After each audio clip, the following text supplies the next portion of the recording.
Salut à toi, j'espère que tu vas bien. On se retrouve dans une nouvelle vidéo, un nouveau format, un peu un format hybride où je marche et je raconte ma vie. Pour être honnête, j'avais pas du tout envie de filmer ma vidéo. Pour la petite anecdote, là, je suis en train de filmer, j'ai dû faire au moins 3, 4, 5 prises parce que je suis perturbé à l'idée de filmer dehors. Je n'aime pas. Je suis quelqu'un qui aime faire mes choses dans mon coin tranquillement, mais il faut savoir sortir de sa zone de confort et faire les choses auxquelles on s'était promises. Je vous ai dit au début de la chaîne de mes vidéos que je vais faire 2 vidéos par semaine pendant 2 mois. C'est l'objectif premier. Du coup, je me colle à la tâche, j'arrête de me trouver des excuses, même si j'ai pas forcément d'idée de vidéo à la base. Je sais pas quoi raconter, quoi dire, comment gérer le montage parce que mes journées, mes charges de travail externes peuvent être assez chargées. Faut quand même se faire. L'important, c'est l'action. Tu corriges ensuite, tu vois ce qu'il y a à corriger et qu'est-ce qui peut être intéressant. Et en parlant de ça, du coup, vu que j'avais la flemme de filmer, de produire du contenu, des fois, il faut juste sortir et raconter sa vie. Il y a des choses qui peuvent inspirer, qui peuvent montrer qu'on n'est pas parfait, mais qu'on essaie de s'améliorer, qu'on est comme tout le monde, et au final, ça peut permettre de créer du beau contenu. Pour ce qui est de ma semaine, je me suis acheté un nouveau filtre ND. C'est des choses qu'on pourra voir notamment dans les prochaines séances, vu que les images cramaient pas mal dès que je suis mis au soleil. J'espère que le rendu visuel va être beaucoup mieux lors des prochaines vidéos. Et on va parler tout de suite, aller dans le vif du sujet. On va parler motivation et démotivation. Comme je vous l'ai dit, j'avais un peu la flemme de filmer. Pourquoi? Parce que je cherchais à faire quelque chose de trop qualitatif, trop parfait, de faire gérer un montage, et j'avais pas de sujet de vidéo. Faut aller au plus simple, des fois aller à l'efficace, aller à l'action et arrêter de se trouver des excuses. La motivation, c'est quoi? C'est la capacité à mobiliser des ressources attentionnelles afin d'accomplir une tâche. Lorsque je vous parle de ressources, c'est des ressources mentales, cognitives, c'est moins des qualités physiques, mais c'est tout ce qui se passe dans la psyché. Le cerveau, à tout moment, utilise de l'énergie pour faire une tâche et même pour y penser. Et le fait de penser à des tâches, des fois, peut être un moyen d'esquiver parce que t'appréhendes le fait d'exécuter, tu trouves des excuses et au final, tu n'accomplis pas ce que tu t'étais promis. J'aime bien prendre l'exemple de la personne en surpoids qui essaye de perdre du poids. Donc, lors des premières semaines, des premiers jours suite à cette décision, souvent à 31, 1er janvier, ou suite à la rentrée ou avant l'été, il dit bon là, faut que je perde. Je suis motivé, j'ai un objectif, je vais perdre du poids. Sous l'élan, il va changer drastiquement ses habitudes alimentaires. Il va commencer à mieux manger, aller à la salle 5 à 6 fois par semaine. Et vous l'aurez deviné, je ne vous fais pas dessin au bout de quelques temps, il va commencer à abandonner. Pourquoi il va abandonner? Tout simplement parce qu'il y allait trop vite, il n'a pas suivi les bonnes étapes. Il a été motivé, ça l'a donné l'élan, c'est quelque chose qui est très bien.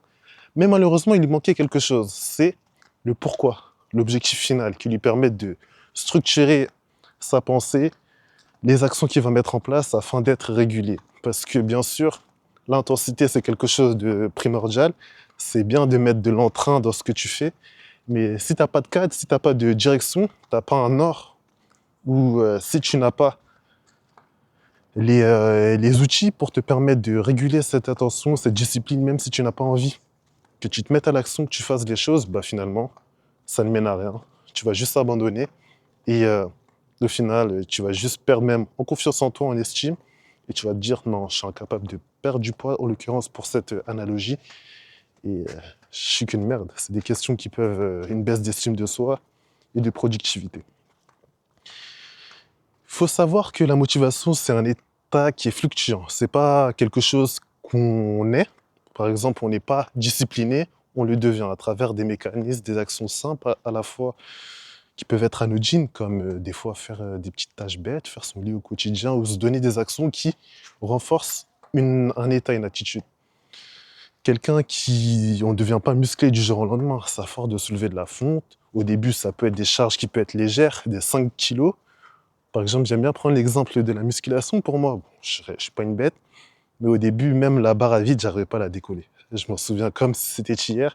Ça veut dire que la barre à 20 kilos, c'était une charge énorme pour moi. Petit à petit, au début, c'est compliqué. Tu commences avec des haltères, des poids de 5 kilos, puis tu augmentes 10, 15, 20. Puis tu passes à la barre, tu arrives à faire tes séries de 10 avec la barre, tu montes à 25, 30 pour arriver à des barres comme 30, 40, 90 kilos. Et c'est comme ça que tu progresses, c'est vraiment en y allant méthodiquement, gardant son objectif final qui est de faire X kilos par exemple, et tu atteins. Et en l'occurrence, la motivation, comme je vous l'ai dit, c'est quelque chose d'énergivore. Donc, il faut pouvoir mettre en place des choses afin de réguler ton attention. Je suis en total freestyle. La motivation, c'est quelque chose, c'est un état qui fluctue. On n'est pas né avec beaucoup de motivation, avec peu de motivation. C'est quelque chose qu'on arrive à développer de par son expérience personnelle et des situations qui renforcent cette qualité. Là, on va parler d'une autre chose qui est importante quand tu veux réaliser tes objectifs, c'est te fixer des buts. Si tu n'as pas un but qui est assez clair pour toi, un pourquoi tu fais cette chose, tu ne vas pas être en capacité de tenir sur la durée. C'est des mauvaises habitudes, manger mal pendant plusieurs années, plusieurs mois à outrance, ne pas faire une activité physique, rester tout le temps assis sur son canapé, sur sa chaise, si tu étudies, si tu taffes. Et donc tout ça, le corps, il accumule des conséquences et toi, tu veux changer quelque chose en quelques semaines, quelques mois. Malheureusement, c'est pas possible. Des gens qui veulent des transformations miracles en quelques semaines, 3 mois pour perdre 15-20 kilos, je suis désolé, mais ça aussi, ça a son lot de conséquences. Et donc là, je digresse, ça sera le sujet peut-être d'une autre vidéo. Mais donc au final, il va se mettre à abandonner dès qu'il va se rendre compte que la tâche, elle n'est pas si évidente que prévu. Et donc là, il va commencer à faire moins d'efforts. Il va abandonner, il va même malheureusement commencer à perdre confiance en lui, se dire qu'il n'est pas capable de perdre du poids. Et il va se mettre à abandonner, voire même pire, prendre plus de poids qu'il n'en avait au départ. C'est là qu'on rentre dans un mécanisme que l'on appelle la démotivation. La démotivation, c'est l'inverse de la motivation. C'est lorsque un effort, un objectif, une tâche nous induit à un scénario un peu catastrophe. On se met à abandonner, à lâcher tout.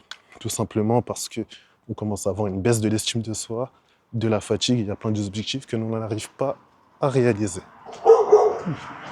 C'est parce qu'on a plein d'objectifs que l'on n'arrive pas à réaliser. Et tout ça, c'est dû à quoi? Des fois, on va même penser tout le temps, il faut que je fasse ceci, cela. Et ce qui va arriver, c'est le fait de penser, par exemple, à aller à la salle, à prendre soin de soi. Ça va te fatiguer. Pourquoi? Parce que le corps, il consomme de l'énergie à tout moment. Rien que le fait de penser à une tâche, le fait de penser à aller faire du sport, pour certains, c'est fatigant, c'est épuisant. Et c'est même parfois plus épuisant que d'aller faire l'action. C'est pour ça que je vous ai dit au début, le plus important, c'est l'action, parce que l'action permet d'inhiber cette pensée, ces phénomènes, ces mots parasites qui t'empêchent d'une part de faire ce que tu t'es promis, et de l'autre, d'obtenir les résultats dont tu as besoin. Et donc, une fois que tu comprends ces mécanismes, il est intéressant parce que tu peux jouer sur d'autres outils, d'autres ressources, comme des amis, ça peut être des amis, des collègues, ou bien une liste de choses à faire pour lutter contre ces motivations. Comprendre les mécanismes, c'est un des meilleurs moyens de résoudre un problème, c'est d'en comprendre le fonctionnement, la cause et la raison. Parce que dès que tu comprends le mécanisme, tu sais endiguer le système qui ne va pas, le réparer, et ensuite remettre la machine en selle pour avancer dans la bonne direction. Donc là, on a bien parlé de la motivation, de la démotivation. Tout ça, c'est des choses qui sont dues à quelque chose, c'est l'attention. C'est le cœur de tout.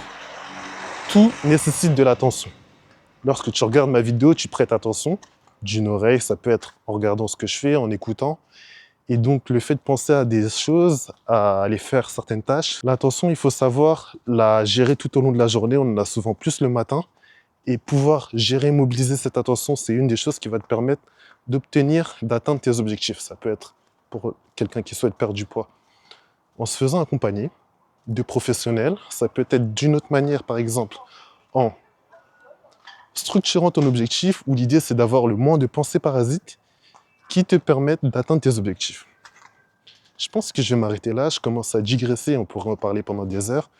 Et là, c'est pas l'objectif de la vidéo. Je m'étais juste promis de produire une vidéo. Donc, si le contenu t'a plu, si tu as des remarques, si tu as envie que je rebondisse sur d'autres sujets de vidéo, ça pourra faire l'objet d'une suite. Et pourquoi pas dans ce format-là, je pourrais vous montrer pourquoi pas en plus la route, un format un peu plus vlog, podcast, un peu à la Popsan.